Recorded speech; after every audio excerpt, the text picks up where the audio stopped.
الحمد للہ وحدہ لا شریک لہ والصلاۃ والسلام علی من لا نبی بعد۔ پارہ نمبر 23 سورہ یاسین۔ اس صورت کو شروع ہی یاسین کسی ہے، یاسین والقرآن الحکیم، حروف مقطعات میں سے ہے۔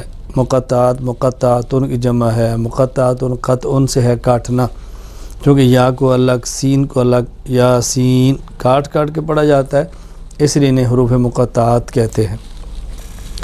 اللہ تعالیٰ نے اس کے آغاز میں انبیاء علیہ السلام کا ذکر کیا ہے، 3 نبیوں کا ذکر ہے، پھر قوم کا ان کو نہ ماننا، جھگڑنا، اس پر پھر ایک امتی حبیب نجار جو اپنی قوم کو سمجھاتے ہیں ایک ایسے شخص ہے، اللہ کا نبی ہے، تم سے مطالبہ نہیں کرتا، تم کیوں اس کی بات نہیں مانتے؟ قوم نے ان کی نصیحت پر عمل کرنے کے بجائے ان کو مار ڈالا۔ خیر، اللہ تعالیٰ نے ان کو جنت عطا فرمائی، ان کی حسرت کا ذکر کیا، کاش اس قوم کو میرے اس مقام کا پتہ چلے جو اللہ تعالیٰ نے مجھے عطا فرمایا ہے۔ تو اس سے معلوم ہوا کہ اہل حق کو نبی کی بات ماننی چاہیے، اور جو پیغمبر کی تائید کرتے ہیں ان کی بات ماننی چاہیے۔ جس طرح آج کے دور میں علماء ہیں، پیغمبر کی بات سمجھاتے ہیں، نبی والے دین کی طرف لاتے ہیں، تو ان سے ٹکرانا نہیں چاہیے بلکہ ان کی بات کو ماننا چاہیے۔ اللہ تعالیٰ نے اپنی توحید اور قدرت کے دلائل بیان کیے ہیں۔ سورج کو دیکھو، چاند کو دیکھو، ستارے کو دیکھو، زمین سے نباتات کو نکلنا دیکھو، سب چیزیں اللہ پاک کے کھول کے بیان فرمائیں۔ پھر قیامت کی ہولناکیوں کا بیان فرمایا، جب قیامت آئے گی تو اللہ تعالیٰ انسان کی زبان پہ مہر لگا دیں گے، اعضاء بولیں گے، ہاتھ بولے گا، ٹانگیں بولیں گی، پاؤں بولیں گے، بول کر بتائیں گے کہ کون کون سا گناہ ہم کرتے رہے ہیں، اس وقت سے ڈرو۔ پھر اللہ پاک نے متقین اور مجرمین کی حالت کا ذکر کیا ہے۔ متقین کو اللہ یہ نعمتیں عطا فرمائیں گے، جنت دیں گے، اپنے انعامات دیں گے، اور مجرم خدا تعالیٰ کے عذاب کے اندر ہوں گے، پریشانیوں کے اندر ہوں گے۔ مومنین اور مجرمین کو الگ الگ کر دیا جائے گا۔ اللہ تعالیٰ ہمیں نیک لوگوں کی فہرست میں شامل فرمائے۔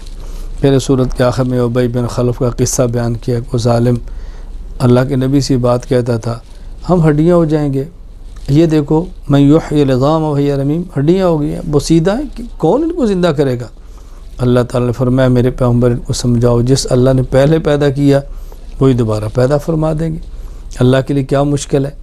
وہ اللہ جو سبز درخت سے آگ پیدا کر سکتا ہے، کہ اس مردے کو دوبارہ زندہ نہیں کھڑا کر سکتے؟ یوں اللہ تعالیٰ نے بات کو سمجھایا ہے۔ سورۃ الصافات، اس کا آغاز ہے والصافات صفا، ملائکہ جو صفیں باندھ کے کھڑے ہیں، یعنی اللہ تعالیٰ کے حکم کے سامنے ہر وقت تیار ہیں، تو اس لیے سورت کا آغاز والصافات اس لفظ سے ہو رہا ہے، تو سورت کا نام ہی سورۃ الصافات ہے۔ اس سورت میں اللہ تعالیٰ نے قیامت کے عقیدے کو پھر ذکر فرمایا ہے، باس بعد الموت کا ذکر کیا ہے، دلائل سے بات سمجھائی ہے۔ مشرکین کہتے ہیں ہم کیسے؟ فرمایا تم بھی ہو، تمہارے آباء و اجداد، ہم سب کو کھڑا کریں گے۔ پھر اللہ تعالیٰ نے صورت میں جنتی اور جہنمیوں کا مکالمہ ذکر کیا ہے، جنتی جہنمیوں سے باتیں کریں گے، جہنم والے جنت والوں سے باتیں کریں گے، جنت والے جنت میں ہوں گے، جہنم والے جہنم میں ہوں گے۔ وہاں جہنمیوں کو اپنی حسرتیں ہوں گی، یا کاش ہم بات کو مان لیتے، یا کاش فلاں کی بد کی بات نہ مانتے، فلاں سے دوستی نہ کرتے، آج یہاں نہ پڑے ہوتے، لیکن اس رونے دھونے سے اب کچھ بھی نہیں ہوگا۔ پھر اللہ تعالیٰ نے اس صورت میں نوح علیہ السلام کا واقعہ بیان فرمایا، اللہ نے ان کو ماننے والوں کو نجات دی، نہ ماننے والوں کو تباہ و برباد کر دیا۔ حضرت ابراہیم خلیل اللہ کا واقعہ بیان کیا ہے، ان کے بیٹے اسماعیل کا ذکر کیا ہے کہ حضرت ابراہیم علیہ السلام کو خواب آئی ہے، بیٹے کو ذبح کر رہے ہیں، بیٹے سے پوچھا، بیٹے نے کہا ابا جی میں تیار ہوں۔ ابراہیم علیہ السلام نے اپنے بیٹے کی گردن پہ چھری چلائی ہے، اللہ نے بیٹے کو بچایا، اسماعیل علیہ السلام کو بچایا، ان کے بدلے میں جنت کا دمبا دیا، اور انعام میں اللہ تعالیٰ نے اس امتحان میں حضرت ابراہیم علیہ السلام کو کامیاب فرمایا۔ اللہ اکبر۔ فرمایا ہمارا مقصد تو بیٹے کو ذبح کرانا نہیں تھا، امتحان تھا۔ امتحان کا ہمارا یہ نہیں کہ اللہ کے علم میں نہیں، اللہ امتحان لے کر امت کو بتانا چاہتے میں نے جن کو اپنا خلیل بنایا، دیکھو میں جانتا ہوں اس قابل ہے کہ اس کو خلیل بنایا جائے، ہمارے ہر حکم پہ کیسے جان دیتے ہیں۔ خود کو میدان جہاد میں پیش کرنا آسان ہے، بیٹے کو ذبح کر دینا اس سے زیادہ مشکل ہے، اور ہمارے ابراہیم نے اس کو بھی کر کے دکھایا۔ حضرت موسیٰ علیہ السلام کا ذکر فرمایا، حضرت ہارون کا کیا ہے لیکن اختصار سے۔ حضرت الیاس کا ذکر کیا ہے، الیاسین مستقل نبی ہے، حضرت الیاس کا نام ہی الیاسین۔ حضرت لوط علیہ السلام کا ذکر فرمایا، پھر حضرت یونس علیہ السلام کا ذکر فرمایا۔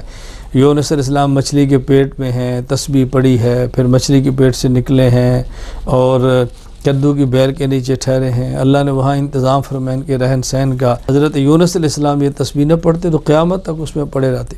ہمیں اس عبرت حاصل کرنی چاہیے، تسبیحات کا اہتمام کریں، استغفار کا اہتمام کریں، اللہ کی عظمت کے قائل ہوں۔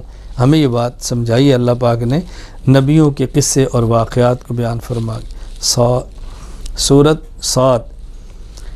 صاد والقرآن ذی ذکر، کیونکہ سورت کے شروع میں حروف مقطعات میں سے ایک حرف صاد ہے، اس لیے سورت کا نام ہی سورہ صاد ہے۔ یہاں اللہ تعالیٰ نے مشرکین کی سرکشی کا ذکر کیا، مشرکین کی تکذیب بیان کی ہے۔ مشرکین کہتے تھے ہمارے پاس نبی بھیجتے ہیں تو انسانوں کیوں بھیجتے ہیں، کسی فرشتے کو بھیجیں؟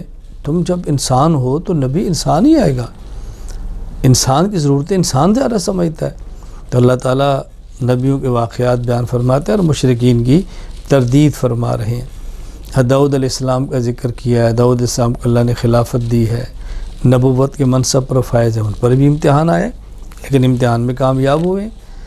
نبی پر امتحان اس کی شان کے مطابق ہوتا ہے، امتی کے امتحان اس بیچارے کی حیثیت کے مطابق ہوتے ہیں۔ تو داؤد علیہ السلام کا قصہ بیان فرمایا۔ حضرت سلیمان علیہ السلام کا واقعہ بیان کیا، اپنے گھوڑے ملاحظہ فرما رہے ہیں، اللہ کی نعمت ہے، جہاد کے گھوڑے ہیں، وہ دیکھتے ہوئے شاید نماز کا وقت آگے گزر گیا، سلیمان علیہ السلام نے گھوڑوں کو کاٹ ڈالا کہ میں اللہ کی عبادت میں کسی چیز کو بھی برداشت نہیں کر سکتا۔ پھر اس میں فرمایا کہ سلیمان علیہ السلام نے دعا مانگی، اللہ مجھے ایسی بادشاہت دے میرے بعد کسی کو نہ ملے، اللہ نے دی ہے۔ پھر حضرت ایوب علیہ السلام کا واقعہ بیان کیا۔ ایوب علیہ السلام بڑی آزمائش سے گزرے ہیں، بڑی بیماری سے گزرے ہیں، بڑی تکلیف سے گزرے ہیں، ان کی اہلیہ نے ان کا ساتھ دیا ہے۔ ایک وقت آیا اللہ پاک نے پھر صحت دی ہے، اولاد دی ہے، جو اللہ نے نعمتوں سے نوازا ہے۔ تو کبھی مشکل تکلیف آ جائے انسان برداشت کرے، اللہ سے تعلق کو مضبوط رکھے، یہ وقتی آزمائشیں ہوتی ہیں، گزر جاتی ہیں۔ تو اللہ نبیوں کے قصے بیان کرا فرما کے امت کو یہ باتیں سمجھا رہے۔